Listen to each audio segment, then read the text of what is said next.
One Thing Wednesday from the Business of Property podcast. I'm Simon. And I'm Rachel. In these episodes, we get straight to the point. That's right. And this week we're talking about doing your tax return early. So this is all about getting your self-assessment in early. So ideally in June, not that last minute rush that we all tend to do in January where everyone's very stressed trying to get all the information together. June is the ideal time because by then you've kind of got all the documentation you need. So you've got your bank interest statements, your P60s, dividend reports, all of that should be through. It also means that everything from the year before is relatively fresh in your mind. So you're not scrambling around trying to think about what was that random payment last year. So yeah, June is the ideal time. It also gives you time to plan for the bill. So you know exactly what you need to pay and when, and you can plan ahead for those payments going out in the following year. So getting ahead of the game is so important and so beneficial for reducing stress and just being more on top of things. It gives you time to ask questions, find receipts, finding missing information, and just, gather the information together without that panic. So the first time I heard about this was actually from my dad, and he talked about doing his tax return. I think he does it in May. And that was completely alien to me. I thought, what are you doing? I was like, totally January, probably mid-January. I'd always intended to start it in November, but realistically, it would be mid-January that I'd start doing it. And but yeah, I totally get it now. And actually, my accountant now requests all my information by August, so I'm kind of forced into doing it. But it is so worth it. Like I say, you just have all that information fresh in your mind. Then it's all done. There's none of that stress of what's coming. So it is really like, it does change a lot by doing it early. It means you're prepared. It means you're prepared for what's to come.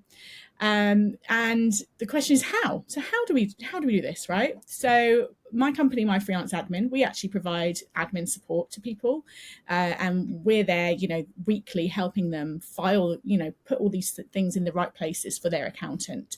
But if it's you by yourself running your own business, even the simplest of things like a folder in your email inbox, anything that's receipts goes into that folder. That's a good step. One of the things I do, and I now do it quite religiously, is my mileage. So at the end of every month, I put my mileage into a spreadsheet that gets uploaded to my accountancy software, and I know that's done. I'm not having to think back a whole year. So, whatever those steps are, whether it's delegating to someone in your team and asking them to take more of your finance admin, or if it's just making some simple changes to help you get that information together, it's a really good thing to do. Good move. Yeah, I do agree, but I must confess, this is something I'm still working on. Oh. There is huge value in keeping records as you go along. I completely agree with that. It means it's so much easier while things are fresh in your mind. Mm. And that is something that I have got completely sorted for my properties, and tracking the details and finances around my property business. I track everything in PATMA, of course, and I keep that updated at least every month. And that means that come April, I'm actually ready to go. I don't even need to wait until June to wait for any extra bits and pieces to be collected for the property business.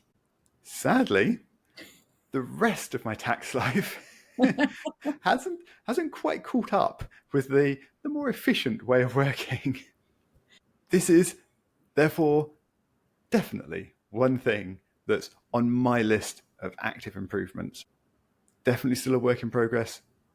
Hopefully, I'll get there one day. Yes, definitely. And what we're saying to all of you listeners is join Simon and get your stuff, sorted. So book a day out or even a half day and just get started.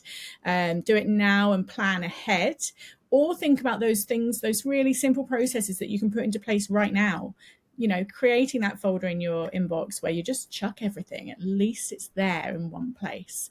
The ideal would be using a spreadsheet or some software to help manage it. But getting your documents together while they're still easy to find is kind of the main message from today. Indeed, taxes, as they say, always taxing. But if you manage to make an improvement, we would love to hear that story. You can email us on show@thebusinessofproperty.com.